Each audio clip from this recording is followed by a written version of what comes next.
안녕하십니까. 2월 15일 토요일 오전 11시를 넘기는 시간입니다. 오늘 토요일 이런 시간에는 박찬종 TV에서 주말이기도 하기 때문에 좀 푸근하고 덜 긴장된 이 얘기를 여러분들과 함께 나눠야 되지 않겠느냐.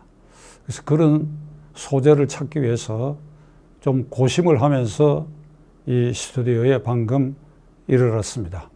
이틀 전인 13일 오후 2시에 부산 연제구에 있는 부산고등검찰청과 부산지방검찰청에 윤석열 총장이 초도 업무 협의차 방문 예정되어 있었습니다. 두세 시간 전서부터 약 500명의 부산 시민이 자발적으로 모여가지고 프랑카드를 걸고 윤 총장을 환대할 준비를 하고 있었습니다. 2시 정각에 그가 탄 차가 나타나자 안으로 들어갈 수 없기 때문에 그들이 정문 바깥에서 박수를 치고 환호하고 윤석열을 연호하는 그러한 아주 이례적인 장면이 연출되었습니다. 그 프랑카드에 보도된 바에 의하면 성렬아 힘내래의 아주 부산 토착으로 성렬아 니만 믿는다 힘내래의 문재인을 수사하라의. 근데 문재인 대통령에 대해서는 그보다 더 아주 강한 표현의 프랑카드 내용이 있었는데 제가 오늘 토요일이고 예의상 문재인 대통령에 대해서 더 강한 표현의 프랑카드 내용은 제가 생략하고자 합니다. 자관 자발적으로 500명의 시민이 모여서 윤 총장을 환호했다. 이게 우리 헌정사에 그리고 검찰 역사에 검찰총장이 어디 이를테면 행차를 했는데 이런 일이 없었습니다. 이건 헌정사에서 검찰 역사상의 초유의 일입니다. 제가 정치 현장에 이 50년 가까이를 이렇게 지켜본 바에 하더라도 정당 지도자들이 이를테면 김영삼, 김대중, 김종필 같은 이런 지도자들이 예고 없이 어디에 나타났다 했을 때 그렇게 사람들이 모이질 않습니다. 윤 총장이 13일 오후 2시에 부산을 방문한다 하는 것은 언론 일부에 그 일정이 소개됐을 따름입니다. 그러니까 우리 이런 정치 지도자들은 어디 행차를 할 때에 다 조직에 다 알려있기 때문에 하여간 대부분은 조직 동원으로 외국에 갔다가 귀국할 때 공항에서 또는 무슨 어디 주요한 행사에 참석할 때 일단 다 조직 동원이 되는 것입니다. 자발적 인원이 500명이 모여가지고 프랑카드를 걸고 이건 그렇게 봤을 때 이례적이고 감동적인 현상이라고 할 수밖에 없습니다. 이게 윤석열 신드롬, 윤석열 현상이 이렇게 무럭무럭 자라고 있구나.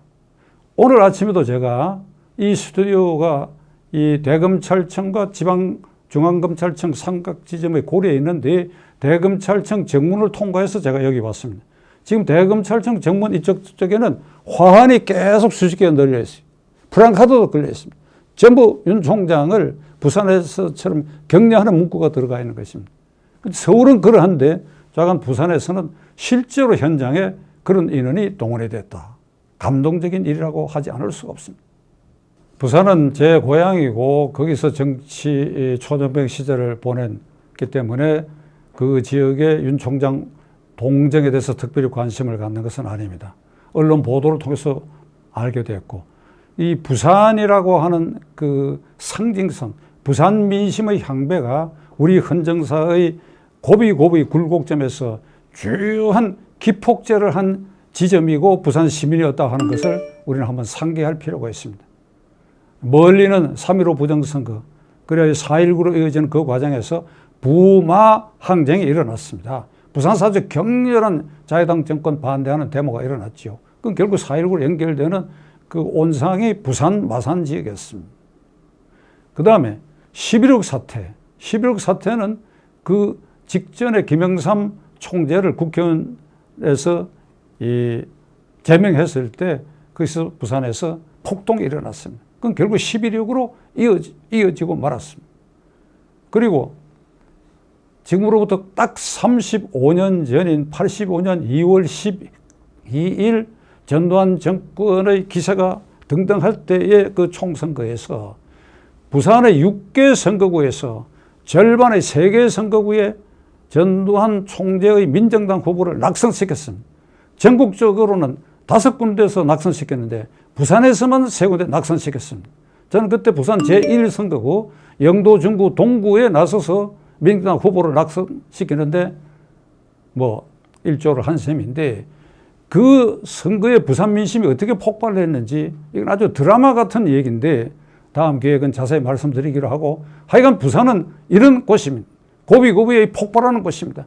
이 곳에서 윤석열 총장이 환호를 받고 있다 하는 것은 거듭 말씀드리지만은 민심의 저 깊이에서부터 솟아오르는 그 열기를 이 부산에서 뿜어올리고 있지 않느냐.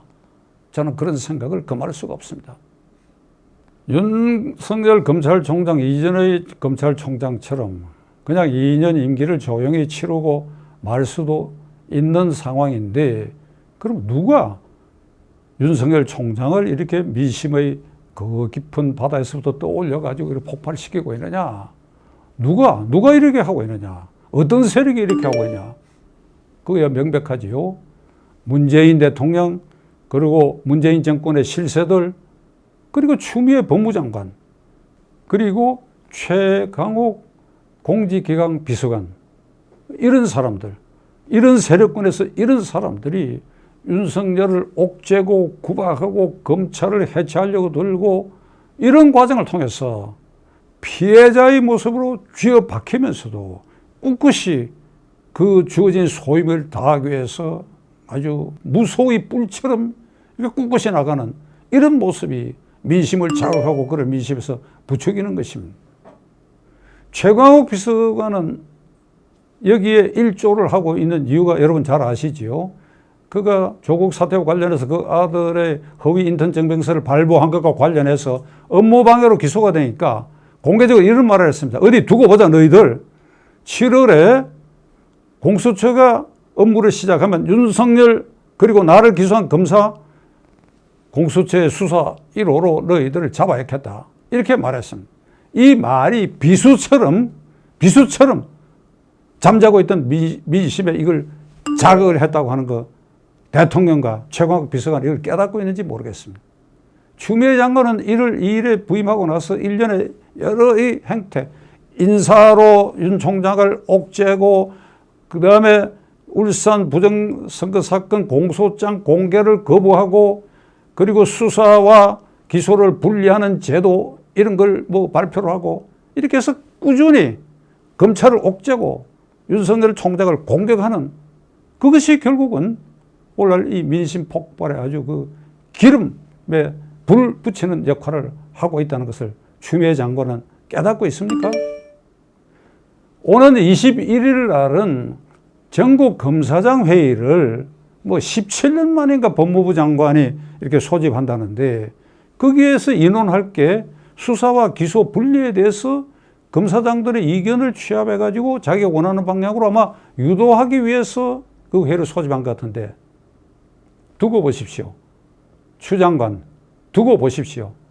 그 검사장 중에 청와대의 특별한 신임을 받고 윤 총장을 옥죄는 전열에 앞장선 무슨 서울중앙지검장을 비롯한 몇몇천 이건 절대로 기소와 수사는 분리해야 된다고 얘기하겠지만 아마 대부분은 장관 앞에서 이건 부당한 일이라고 아마 얘기하게 될 것입니다. 그렇게 된다면 어떻게 되느냐. 또 21일 날 윤 총장으로 하여금 민심의 바닥에서 더욱 이렇게 세우는 그런 또 결정적 날이 되고 말 것입니다. 권력 실세들이 추미애 장관이 이러한 무리수를 두면 둘수록 그거에 비례해가지고 그 제곱 이상으로 비례해서 윤 총장이 국민 속에 떠오르는 윤석열 현상을 더욱 부추기게 된다고 하는 것이 지금까지 증명됐습니다.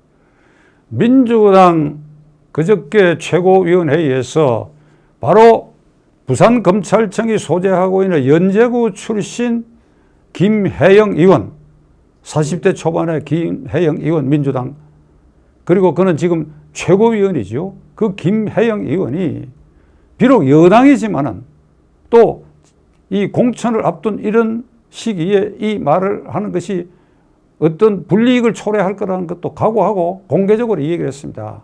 추 장관 제발 좀 말을 조심하십시오. 근데 그 말의 뜻은 이게 너무 심한 일입니다. 그 김혜영 의원도 변호사로서 법조인입니다.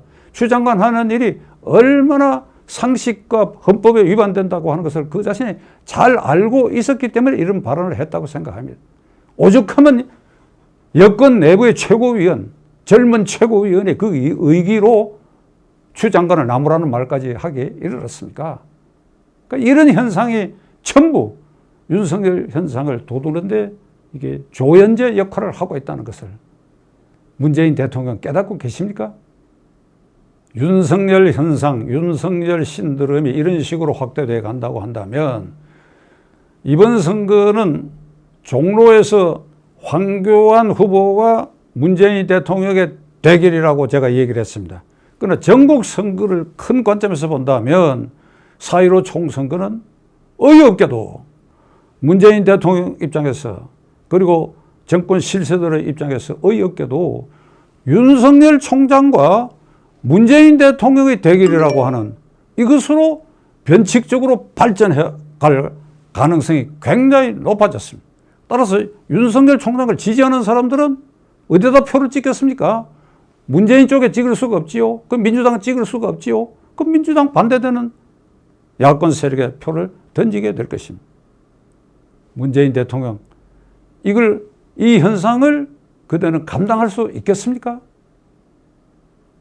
13일 오후 2시 부산검찰청 앞에서 500명의 시민이 자발적으로 모여가지고 윤석열 총장을 환호하고 성렬아 니만 믿는데 하는 프랑카드를 걸고 한 이 모습은 우리가 모르는 사이에 천심이 움직였다고 저는 생각합니다.